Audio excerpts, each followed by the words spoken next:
අයිබෝවන් අද අපි කතා කරන්න යන්නේ ජංගම දුරකථනයක් ඇතුලේ තියෙන හරිම වැදගත් ඒත් අපි වැඩි හිතන්නේ නැති කොටසක් ගැන.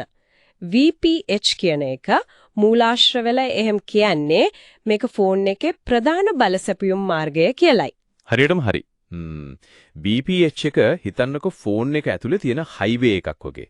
දැන් charge කරනකොට හරි බැටරියෙන් වැඩ කරනකොට හරි Wi-Fi, ඉන්ටර්නෙට්, අර ස්ක්‍රීන් එකේ ලයිට්, සිග්නල් පරිපථ මේ වගේ ගොඩක් දේවල් වලට කරන්ට් එක යන්නේ මේ VPH ලයින් එක දිගේ තමයි. ඒ කියන්නේ මේක හරිව තීරණාත්මකයි වගේ නේද? හැබැයි මූලාශ්‍රවල මම දැක්ක තව දෙයක් ෆෝන් එකේ ස්ක්‍රීන් එක ඕෆ් කරලා තියෙද්දිත් ඒ කියන්නේ නිකන් තියෙනකොටත් මේ VPH එක වැඩලු. ඒක ඇත්තද? ඔව් ඔව්. ඒක සම්පූර්ණ ඇත්ත. ඒක තමයි ඒක විශේෂත්වයක්.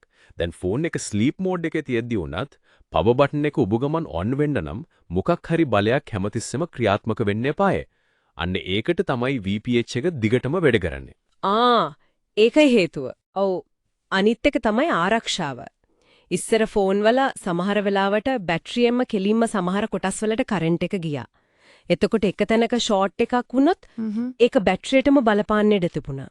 ඒ VPH එක මැද්දට ආවම ඒක හරියට ෆිල්ටර් එකක් වගේ. ප්‍රශ්නයක් වුණොත් එතනින් එහාට බැටරියට යන්න දෙන්නේ නැහැ ගොඩක් වෙලාවට. ඒකනම් හොඳ ආරක්ෂාව. එතකොට මේ VPH පවර් එක හැදෙන්නේ කොහොමද? charger එකකින් යන වෝල්ටේජ් එකමද? නෑ එහෙමම නෙවෙයි. මේකට තියෙනවා power management chip එකක්. PMIC කියලාත් කියනවා. charger එකෙන් එන්නේ සාමාන්‍යයෙන් වෝල්ට් 5ක් විතරනේ. ඔව්.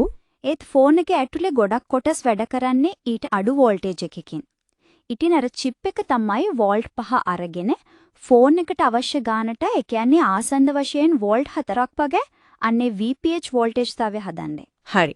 එතකොට charger එක ගහලා නැති වෙලාවට බැටරියෙන් කොහොමද ඒක වෙන්නේ? ඒ වෙලාවට අර chip එකම බැටරියෙන් බලය ගන්නවා. බැටරියේ තියෙන වෝල්ට් 4ක් වගේනේ සාමාන්‍යයෙන්. ගමන් මේ මාරු වීම වෙනවා. හැබැයි ඒක කොච්චර ඉක්මනද කියනවනම් අපිට ඒක තේරෙන්නේවත් නැහැ. හරිම පුදුමයි නේද? හරිම සියුම් ක්‍රියාවලියක්. එතකොට මේ තරම් වැදගත් VPH ලයින් එකේ දෝෂයක් ආවොත් මොකද වෙන්නේ?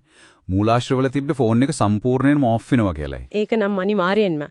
VPH එක නැවතුනත් ඒ කියන්නේ ෆෝන් එකට ප්‍රධාන බලය ලැබෙන එක නැවතුනා වගේ තමයි. ඒක නිසා තමයි මේ ෆෝන් රිපෙයාර් කරන අය පණ නැති ඩෙඩ් ෆෝන් එකක් අතට ගත්තම මුලින්ම බලන්නේ VPH වෝල්ටේජ් එක හරියට එනවද කියලා. මූලික පරීක්ෂාව වගේ. ඔව් හරියට ડોක්ටර් කෙනෙක් ලෙඩෙක්ගේ නාඩි බලනවා වගේ වැඩ. VPH එක හරිනම් යාළට හිතා ගන්න පුළුවන් පවර් සප්ලයි පැත්තේ ලොකු අවුලක් නැහැ කියලා. ඊට පස්සේ තමයි අනිත් කොටස් ගැන බලන්නේ. එහිම බැලුවම මේක ෆෝන් එකේ හදවත වගේ නේද? පොඩි දෙයක් වුණත් කොච්චර බලපානවද?